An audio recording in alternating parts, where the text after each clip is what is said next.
नमस्कार दोस्तों, मैं शुभम आप सभी का एक बार फिर से स्वागत करता हूं। तो जैसा कि हम लोग जो है एक्सरसाइज मतलब कि प्रश्नावली 7.1 पढ़ रहे थे, आज हम क्वेश्चन नंबर 6 के बारे में चर्चा करेंगे, जो कि दिया गया है कि निम्नलिखित बिंदुओं द्वारा बनने वाले चतुर्भुज का प्रकार यदि कोई है तो बताइए तथा अपने उत्तर के लिए कारण दीजिए। मतलब जैसा कि आप देख रहे हैं, छठे में 3 क्वेश्चन दिया गया है और तीनों के प्रत्येक में 4 बिंदु दिए गए हैं। जाहिर सी बात है, 4 बिंदुओं से मिलकर चतुर्भुज ही बनेगा, त्रिभुज तो बनेगा नहीं। तो हमको यही बताना है कि इन सभी तीनों प्रश्नों में से कैसा चतुर्भुज बन रहा है। ठीक है, तो पहले मैं बेसिक में बताने से अच्छा है कि सवाल करता जाऊँ, आपको पूरा डिटेल में बताता जाऊँ। तो इसलिए हम इसके पहले के पहले पार्ट से शुरू करते हैं। तो आइए दोस्तों देखते हैं।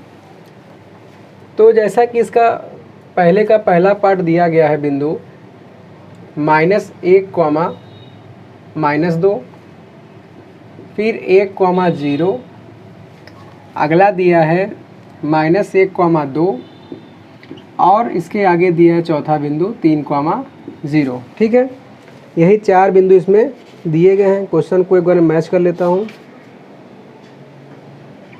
ठीक है, तो देखिए पहले हम इनको निर्देशांक की तरह मान लेते हैं कि इनका नाम क्या होगा, मतलब कि PQ, RS या भी ABCD के रूप में मान लेते हैं। तो हम इसको मान लेते हैं माना, या फिर इसको अलग तरीके से करते हैं कि मान लिया बिंदु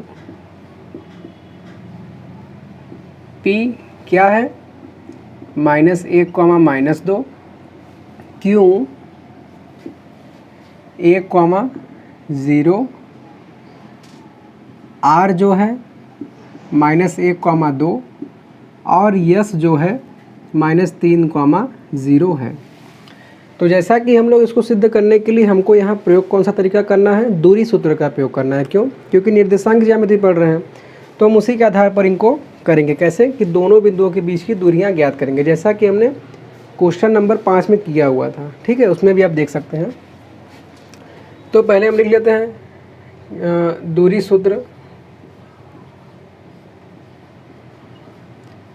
क्या होता है दोस्तों, करणी में x2 - x1 का whole square plus y2 - y1 का होल स्क्वायर। तो इसी से हम बारी बारी से करते जाते हैं से, क्योंकि हम इसी सूत्र का प्रयोग कर रहे हैं से। फिर निकालते हैं PQ। तो इसलिए जो PQ के बीच की दूरी होगी बराबर, दो बिंदु लेंगे, मतलब P से Q, फिर Q से R, फिर R से S, फिर S से P। तो जब PQ लेंगे तो इस केस में पहले P है, तो इसका जो बिंदु रहेगा x1, y1 और Q वाले का x2, y2। तो लिखते क्या है, x2 - x1 सूत्र में। तो x2 1 है, तो 1, फिर माइनस लगाएंगे, फिर माइनस का 1, तो ये क्या हो जाएगा 1 माइनस, और x1 -1 दिया है तो इसका स्क्वायर हो जाएगा, प्लस y2। तो y2 की जगह दिया हुआ है दोस्तों क्या, 0, 0, फिर माइनस लगाएं, और y1 की जगह दिया हुआ है -2 का होल स्क्वायर हो जाएगा।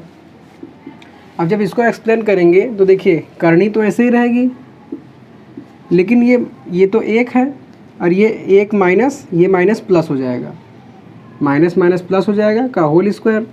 अब 0 को कुछ भी करेंगे वही रहेगा, ये माइनस माइनस प्लस हो जाएगा, मतलब कि 2 का स्क्वायर, जो कि बराबर हो जाएगा, 1 और 1 जोड़ेंगे तो 2 आएगा, 2 का स्क्वायर करने पर ये 4 हो जाएगा और इसका भी 4 हो जाएगा। तो ये हो जाएगा बराबर करणी में 8, मतलब कि PQ के बीच की जो दूरी आई दोस्तों, वो करणी में 8 आ गई। अब इसी तरीके से हम QR निकाल लेते हैं। तो देखिए अब निकालेंगे क्या, QR। तो QR में बिल्कुल हम वही फॉर्मूला लगाएंगे जैसा कि हमने PQ में लगाया था, बस इस कंडीशन में x1, x2 की मान और y1, y2 का मान चेंज हो जाएगा फॉर्मूला से। तो अब यहाँ देखिए पहले Q है, तो ये x1, ये y1, R बाद में है, तो ये x2 और ये y2। तो पहले x1 - x2 लिखते हैं, तो मतलब -1 माइनस लगा के फिर ये 1, तो -1, फिर ये माइनस लगा के 1 का होल स्क्वायर, प्लस 2 y2 है और 0 y1 है, मतलब कि 2 - 0 का होल स्क्वायर। तो इसको जब हम सॉल्व करेंगे तो -1 और -1 ये हो जाएगा -2 का होल स्क्वायर प्लस यहाँ से 2 ही बचेगा, 0 घटाने पर 2 ही आएगा, तो ये भी हो जाएगा 2 का होल स्क्वायर। सेम चीज़ आएगा दोस्तों, -2 का स्क्वायर करेंगे तो 4 आएगा और 2 का भी स्क्वायर करेंगे तो 4 आएगा और ये भी हो जाएगा करनी में 8। ठीक है, तो इस तरीके से हमने पी क्यू और क्यू आर के बीच की दूरी निकाली। अब हम निकालते हैं आर और एस का। आर बेसिक मैंने इसलिए नहीं बताया क्योंकि मैंने इसके बारे में क्वेश्चन नंबर 5 में अच्छे से चर्चा किया हुआ है। तो आर एस के कंडीशन में ये x1, ये y1, ये x2 और ये y2, तो मतलब x2 माइनस x1 अर्थात -3, फिर माइनस लगाएंगे फिर -1, तो ये हो जाएगा -3 माइनस लगाया फिर -1 का होल स्क्वायर प्लस y2 0 है और y1 2 है, तो y2 माइनस y1 का होल स्क्वायर, इतना हो गया। फिर इसको सॉल्व करते हैं तो -3 और ये प्लस का 1 हो जाएगा, -3 और ये माइनस माइनस प्लस का 1 हो जाएगा का होल स्क्वायर, और यहाँ 0 है तो ये -2 का स्क्वायर ही रहेगा, तो बराबर हो जाएगा। ये -3 है प्लस का 1 है तो घट के आएगा -2, -2 का स्क्वायर करेंगे जैसे ये 4 हुआ था ये 4 हो जाएगा और नीचे भी -2 का स्क्वायर 4 हो जाएगा, बराबर आएगा करणी में 8। ठीक है, तो हमने पी क्यू देख लिया, क्यू आर देख लिया, आर एस देख लिया, हम एस पी देखते हैं। तो ये एस पी निकालेंगे तो ये क्या हो जाएगा, पहले यस है मतलब ये x1 y1 है और ये x2 y2 है, तो x2 माइनस x1 मतलब कि -3 माइनस -1,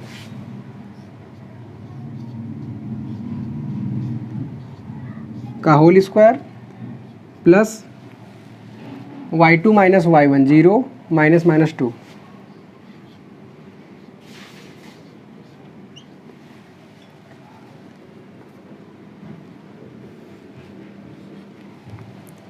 तो -3 माइनस माइनस प्लस हो जाएगा,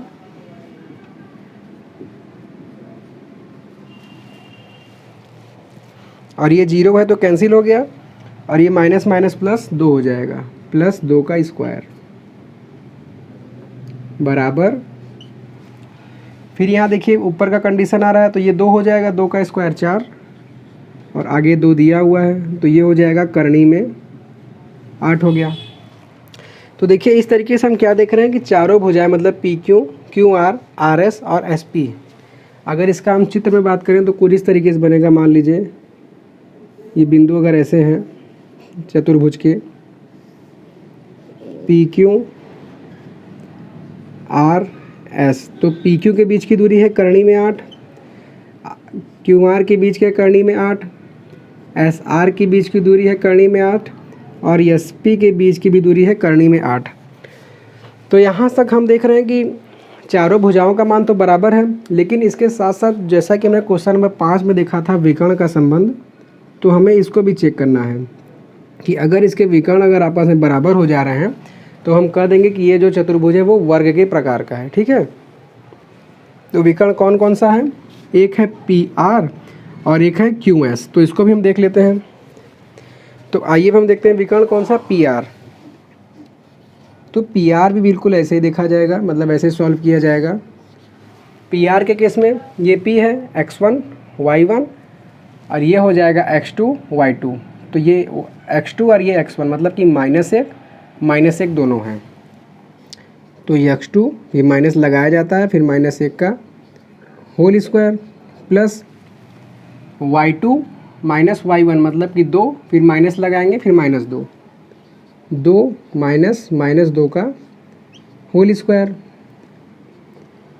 तो यहाँ से क्या हो जाएगा दोस्तों, ये -1 और ये माइनस माइनस प्लस हो जाएगा, मतलब कि -1 और +1 का होल स्क्वायर प्लस 2 और ये माइनस माइनस प्लस होकर 2 2 4 हो जाएगा, 4 का स्क्वायर।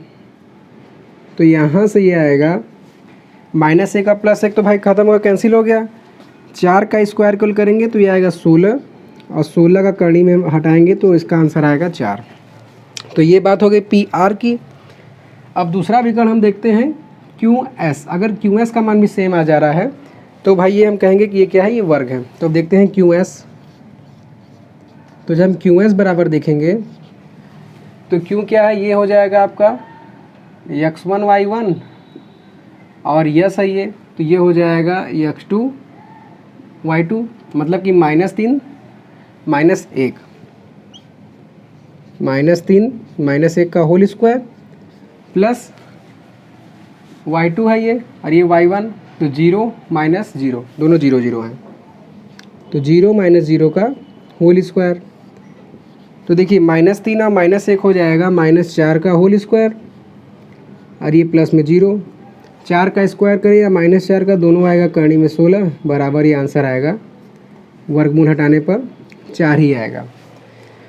तो दोस्तों इस तरीके से हमने क्या देखा कि हम जब चारों मतलब सभी कंडीशन देख रहे हैं तो यहाँ पर हम देख रहे हैं कि सभी बराबर आ रहा है।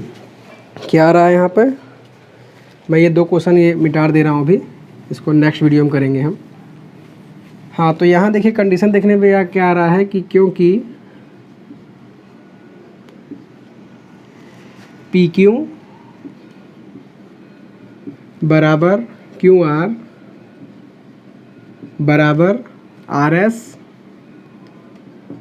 बराबर एस पी, उसके साथ क्या है तथा पी आर बराबर है किसके, क्यू एस के। तो जब विकर्ण आपस में बराबर है या चारों भुजाएं आपस में बराबर हैं तो हम कह सकते हैं कि अतः दिया गया चतुर्भुज क्या है दोस्तों, एक वर्ग है। ठीक है, तो इस कंडीशन से हम ये दिखा दिए कि ये जो दिया गया चतुर्भुज है एक वर्ग है। तो इस तरीके से हमने क्वेश्चन नंबर 5 को सॉल्व किया था ना, लेकिन इसमें आप एक तरीके से और सिद्ध कर सकते हैं, मतलब कि आप यहाँ तक तो चारों भुजाओं को दिखाएंगे ही, लेकिन आप चाहें तो ये जो कंडीशन है इसको मिस कर सकते हैं। क्यों? क्योंकि जानते हैं कि जो वर्ग की गुण होता है उसमें ये सभी जो भुजाएं होते हैं आपस में ये 90 डिग्री पे जुटे हुए रहते हैं, मतलब कि ये जो डिग्री बनेगा कोण ये बनेगा 90 डिग्री का। तो अगर हम किसी तरीके से ये दिखा दें कि चलिए तब तक इसको हम विकर्ण मिटा देते हैं तब अच्छे से आपको दिखेगा ये।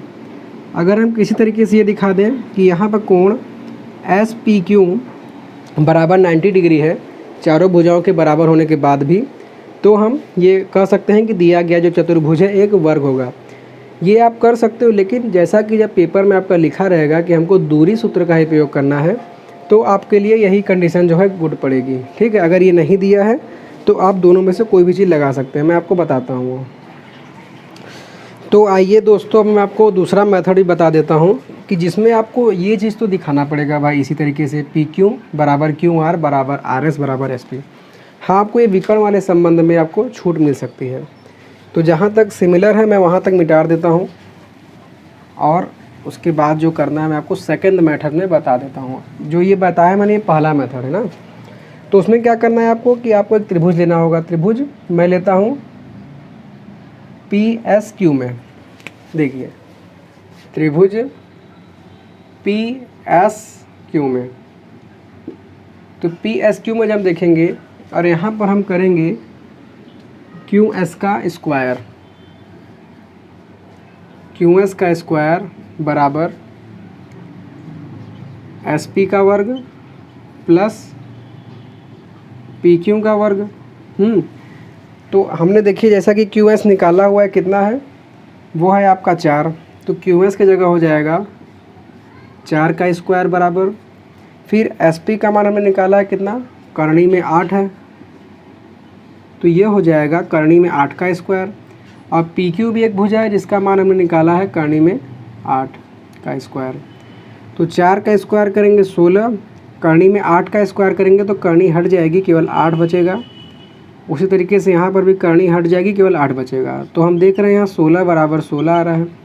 और ये कंडीशन कब होता है दोस्तों, ये कंडीशन तभी होता है जबकि इस पर पाइथागोरस प्रमेय लग रहा हो। अब पाइथागोरस प्रमेय तभी लगेगा जबकि ये कोण आपका क्या हो, 90 डिग्री हो। तो क्या लिखेंगे, अतः कोण एस पी क्यू बराबर क्या है, 90 डिग्री है। और 90 डिग्री है और चारों भुजाएं बराबर हैं, तो इस आधार पर हम कह सकते हैं कि ये क्या है, एक वर्ग है। वैसे मैं तो कहूँगा कि आप जब 4 और एक आपको विकर्ण निकालना है तो एक विकर्ण और निकाल लीजिए। लेकिन पिछले क्वेश्चन में कमेंट आया था तो मैंने आपको ये कराने के लिए किया, जैसे आपको लगे कि हम ऐसे भी कर सकते हैं। तो आशा करता हूँ दोस्तों कि बताया गया सवाल आपको समझ में आया होगा। तो प्लीज़ वीडियो को लाइक कीजिएगा। दूसरा तरीका आपको कैसा लगा प्लीज़ कमेंट करके बताइएगा, मैं आपको कमेंट के माध्यम से रिप्लाई करूँगा। Okay, so thanks for watching, धन्यवाद।